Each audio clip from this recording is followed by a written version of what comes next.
See y'all, we are back again. You know who it is. It's your girl Cash, and I'm here with the lovely. Introduce yourself. Cherice Love. Cherice Love. You said I just met you like in person. Like I said, I've always kind of known about you. Like you've always been this figure out there. But yeah, I'm like really blessed to be able to know someone like you out here in Arizona for sure. Thank you. For sure. The feeling's mutual. Yeah, Trust like me. I'm not crazy. I'm not crazy. Yes. No, you're not. We're not Yes. crazy. See, Cherice, where are you from? I am born and raised from here in Phoenix, Arizona. Really? I'm a Phoenician. Yes. My dad's side is from Wyoming, and I lived in Wyoming for like 4 years, from like the age 4 to 8, 7, 3, 4 to 7, 8. And so I've been back since elementary school, and I've traveled off a couple places, but Phoenix is home. 100%. Phoenix is home? Mm-hmm. Yeah. What's your favorite place to visit though? Like, please tell me you've gotten outside of Phoenix. Oh yeah, where your for family's sure, from. for sure. Outside of Arizona, I love California. I love San Diego. San Diego's like paradise. The beach. Yes, All that good like stuff. yeah. I'm not big on the ocean. Like I like the ocean and I like the beach, but I won't like get in the water. But I love like being around like.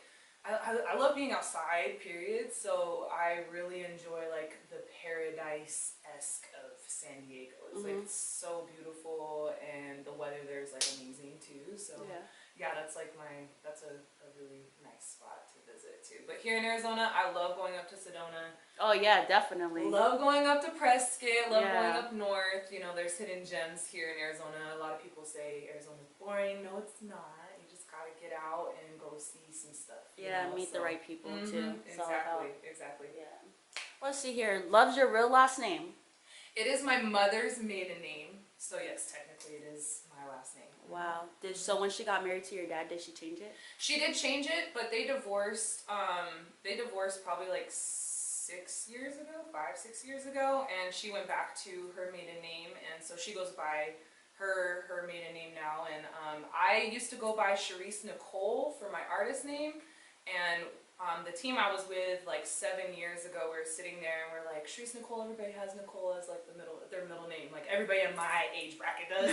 And so we're like, that's too like, then I told them that my mom's maiden name was Love, and we just were all like, what? Cherice Love. I've had some people like ask me like, is that really your name? Or like I've had people suggest that I change it, and then I tell them like, well, that's really my name. So yeah, that's who I am. And who wouldn't want to, and just knowing who you are and the type of energy that you put off, like, when they say your name is who you are, that's definitely, I would say, who you are. Yeah, for sure. What all do you do? I do a lot of things. I consider myself a creatrix. I can do anything I put my mind to. Dude, I love that. When you said that, I was like, creatrix, because I've been calling myself the creative connoisseur, so I like that. But creatrix, I'm like, I had someone tell me that, because I used to always say I'm a creator, like that's what I am. And then I had one of my dear friends, Paola, she called me a creatrix one day, and I was like, that is genius. That is my new title. I'm a creatrix. Like, I love that. So yeah, I do a lot of different things. I write music. I write poetry. I write. I'm a blog writer too. I sing. I draw. I also am a vegan chef too, so I create vegan dishes, and that's really where a lot of my creative outlet came from in the last, I don't know, like 3, 4 years, was really through food.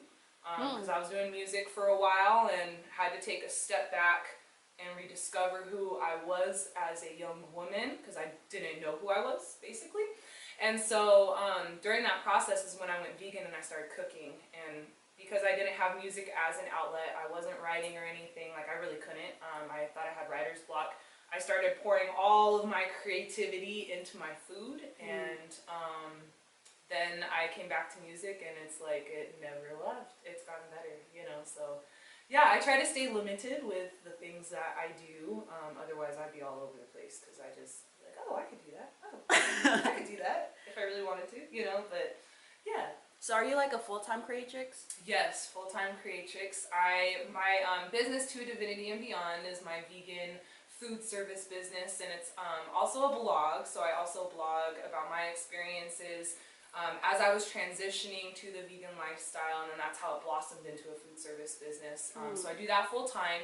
I do like weekly meal prepping. I do retreats, like spiritual transformational retreats, where I'll be the in-home chef and just a space holder, and just assist in any way that I can spiritually on those. And then I also do like events, catering, and so on and so forth. And then music, I consider music my other full-time job, so between the two, I'm pretty busy. That's awesome. Yeah. That's awesome. You said like you got to a point where you just didn't know who you are. You know, you realized you didn't.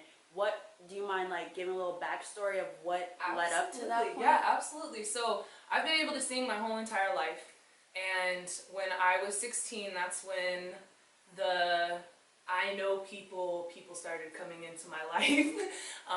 People that were making promises through music, that if I worked on this and that, I could meet this person and become this artist and stuff. And it wasn't something that I necessarily sat down and thought about myself. So I was sort of like, okay, I can sing, I'm gonna do this. And what I realized in that process is that I became like a puppet. I became a little doll. I did whatever my team told me to do as far as like my look goes, from my hair to my performance. I thought that I wanted to have dancers when I first started performing, because I was like, I didn't feel very confident in my energy and what I brought to the stage. So I was like, everybody's gonna get bored. I need to have like entertainment, you know, I'm not enough. And so I went through a whole entire process in the early years of my singing career, where it wasn't like something that I necessarily wanted to do. I was just like, I'm good at it, so I might as well. And then once I started like actually like stepping into myself as Cherice and really like connecting to my higher self, my awakening journey as I call it, I was 24.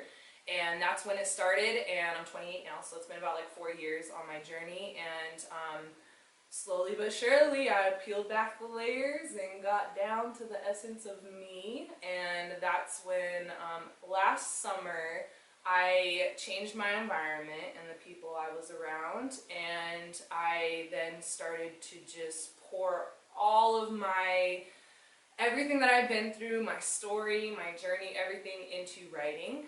Between poetry and music, I just started writing like crazy, and that's where I guess I just really like decided like, this is who I am as an artist. This is my message. This is my purpose. And so I like in the last year, I've really just been like owning it, and really like just getting like more masterful in my presentation, in my writing skills, and my singing abilities too. So yeah, it's been a journey. I've been doing music for like, I don't know, like what, 12 years now. But yeah, it's been a journey, and now I'm here, and I'm so excited to like finally get to do what I'm doing in this present moment. Like, so excited. Yeah, that's beautiful. Like looking at you, just another reflection. You know, when you say 24, like that's like when everything. I'm 27 now, so you know, to see you know, especially business wise, like you're a full-time creatrix, you know, in a world that, you know, what you do really isn't always valued, I guess you can say. Right. And so to see you be able to do it is like we were talking about. I think I'm just gonna go ahead and jump. Yeah, because at the end of the day, the world isn't going to recognize your greatness until you recognize your own greatness. And that's what I've learned on this journey, is that when you actually like discover and dive deep into your energy and what you bring to the table and what you're able to do, the world, it may take a while, but the world is going to recognize it. And the people that you're meant to reach and the people you're meant to connect with are going to recognize it and are going to support you. And I'm very, very blessed to be in the position I am. I have a lot of support from my family, from my friends, my tribe, as I call them. I have a lot of support. So for me to be a full-time creatrix, it was not like I didn't want to. I was sort of forced into it. The universe sort of forced me into it. I was laid off from my job last November. And that's when I was like, okay, all right, I'm diving into this. I'm doing this food thing full-time. I need to get my stuff together, and I need to be organized and like start making it as a real business, and it's blossomed. Like this next weekend I'm going, or actually this weekend, Saturday, I'm going for a retreat up in Sedona. Then the next weekend I'm going for another retreat, or I'm sorry, this one's in Flagstaff, the next one's in Sedona. So it's awesome. It's like it's really Like living your dream. really it is, and it's like every day I'm like I cry like tears of gratefulness because I never thought that I'd be doing this, but it's the most amazing thing ever. Yeah. That's awesome. That's beautiful. Like, so what is purpose to you, and do you feel like you're really fulfilling your purpose now after all of that? Question. You know, like first, like what is purpose? Define what purpose is to you, and then like, do you really feel like you're fulfilling it? Yeah.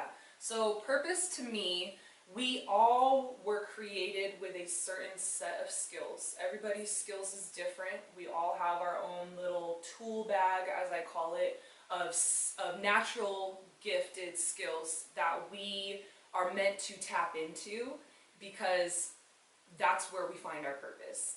Is really, we've been given this little tool bag because we have something to build, and when we actually open up that tool bag and we start pulling out the tools and we're like, what the heck is this for? Like, what am I supposed to do with this? You know, like cooking, like I never thought I'd be like a chef right now. But when I started getting into it, I'm like, okay, I'm just going to follow the breadcrumbs. And now it's just blossomed into this, this amazing catalyst, I call it, really of connecting to yourself. And so like purpose, you find your purpose in who you are. And so when you actually tap into who you are, the essence of who you are, and the gifts that you've been given, and you combine both of those, that's when the universe is going to present you with a vision, an idea of how you can expand and utilize the gifts that you've been given for yourself to live, to maintain your lifestyle off of, because that's what the universe wants us to do. But we also have been given these set of skills, and we also have a message and a journey that we've all been through, because we're supposed to reach a certain group of people. Everybody has their own little group of people, and I'm not about fame, I'm not about like numbers, I'm just about authentically living my truth to reach the people I'm meant to reach. And so that's what I think purpose is like really like tapping into like, you know, yourself, and then that's when it's going to be revealed to you. And then once you actually get that vision, like you said, you want to, like, you're feeling that jump where you already have like a pretty solid vision of what you want to do. That's when you can actually like jump into it, and once you commit to it, the universe is like, all right, finally, we've been waiting. Right, like yeah, and you'll be tested. You'll be tested because, like, you know, when we take that step and we commit to that purpose, you know, the universe is going to be like, how much do you trust me? How much do you trust that I've given you this vision, and I've given you these abilities to carry out this vision? How much do you trust me to actually have it come into fruition? And that backed with that extreme determination, that desire to make it happen. That's how we manifest, and we can create the life that we've always wanted to live. Like, I needed this today. Like, it's like a, you know, like you're remembering, you know, and you saying it through conversation, through an interview, you know, it's helping me remember like what I'm supposed to be doing, and who I am. So, I'm just good. Yes. Yeah, I feel a little better. Your last name is Love. You know, I just have to, with the emotional day I've had, you know, like, what is love to you, Cherice? Love is the combination of compassion and empathy and understanding. When we have compassion for ourselves, that's where it starts. Compassion is actually stronger than love because it combines that understanding and the empathy, the empathetic part. And it is so powerful because when we can have compassion for others, we then can extend unconditional love too. And love is really that extreme feeling inside of our physical bodies of where we originated from. So that's why we're moving into this. We're in the 3D, we're moving into 5D.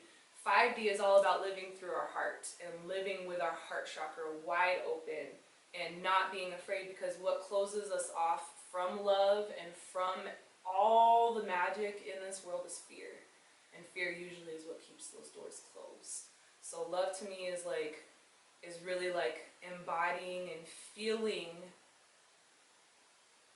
the true essence of who you are, and it then can extend out to everyone else. That was fucking deep. Like everything happens for a reason. I'm just gonna say that. Mm-hmm. Like that's like my number one quote. Is yeah. like everything happens for a reason. My story is way too long to jump into right now, but everything that I have been through up until this point, I would do it all over again, and I would ask for a little bit extra, just because of where I'm at right now. It's amazing. Yeah. Bottom line. No regrets. No regrets. Everything happens for a reason. All of the mistakes, all of the, poor connections with people that may not have had the most positive outcome, I do it all over again. In a heartbeat. I'd be like, oh, you want me to do it again? Can you just add in a little? Because you learn so much from what we go through. That's why everything happens for a reason. Because we are sent here we decided to come here on earth to experience and to learn and grow, and the only way we can do that is by keeping our heart open and living a no fear lifestyle of 100% trusting that everything happens for a reason. Yeah. Like I get it, just because I kind of struggle with that, being my heart open, you know what I'm saying? So how is it that after everything you've been through, the pain and whatnot, the people, whatever the case may be, the experiences, how are we, like, how do you make it so easy for you to keep your heart just so open, you know what I'm saying? Like, it's not easy. Like, it's how do you decipher? There's definitely moments where I can feel I have a lock on my heart, and there's like certain aspects of my life where I still have some more healing to do to help keep that open. But what really helps you keep your heart open is mindfulness and being aware. So like, say for example, I get asked to do a show, and it's a really big show, and all of a sudden all those negative thoughts start popping up in my head, and they're like, you're not good enough to open for that show. You're not, who do you think you are? And those negative thoughts are not of me, they're fear-based. And so when those pop up, I pay attention, and I'm like, okay, where is this stemming from? Why do I feel this way? Why are these thoughts coming up? Because they're attached to something that I haven't fully analyzed, I haven't fully unzipped, I haven't fully unlocked. And so I've reached this point of so much personal awareness that anytime anything pops up and I realize I am not living through my heart space, I immediately self-evaluate, and I go through and I figure out where it stems from, the root of where it stems from, the actual root. And sometimes when you do that, you find out that it's something from childhood. A lot of things come from our childhood imprintings. And so if you can get down to the actual root of it, or even just the first couple of layers, just to reassure those thoughts, because those thoughts are coming from your ego, and our ego is there to protect us in a sense. But sometimes it has these automatic reactions and responses that it has learned to put into action when we are presented or faced with certain, obstacles or certain things that come into our life. And it pops up because it's like, oh, this is very familiar. What is going on? You were hurt in this situation last time. And so those thoughts pop up, and that's what prevents us from living fully through our heart. So it takes a lot of mindfulness and a lot of self-awareness. And even when I am fearful, or even when I realize it and I'm like, okay, how do I open up my heart? How do I do this? I really am very gentle with myself, and I'm compassionate with myself, because at the end of the day, the ego just wants to be reassured.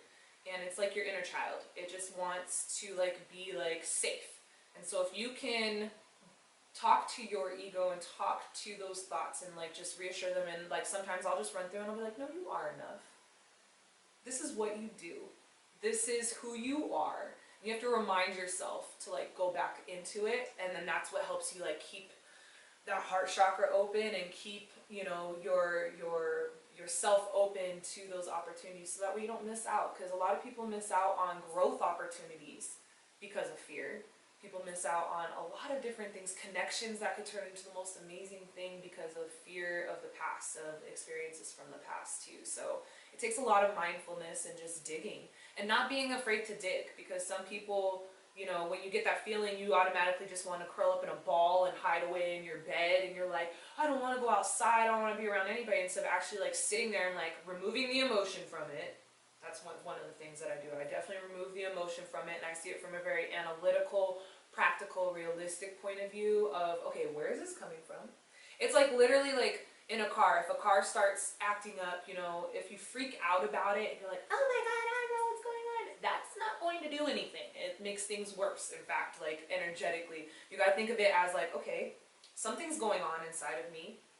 Doesn't feel like it's coming from my heart. It feels like it's coming from a very hurt spot. Where is this coming from? And just following the line of, you know, where it's coming from pretty much.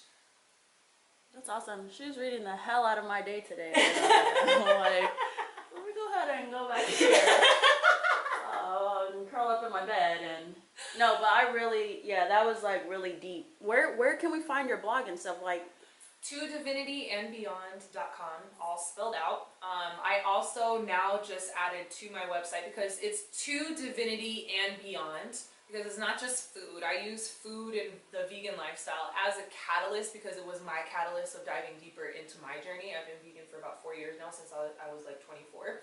And it was one of the major aspects of my life that really like helped me be more mindful, because the number one thing in this world that we all think about on a like very like numerous times a day type basis is food. Yeah. We think about food from the moment we wake up, throughout the day, when we go to sleep, before we go to sleep, we're thinking about food. And so food really helped me become more mindful of what I was putting into my body. And then from there, that's when I was able to actually like see what else I'm putting into my body, as far as conversations, the people I'm around, what I'm saying to myself, how I'm describing things out loud. And it all just like sort of like trickled in from there. So I also do frequency adjusting sessions.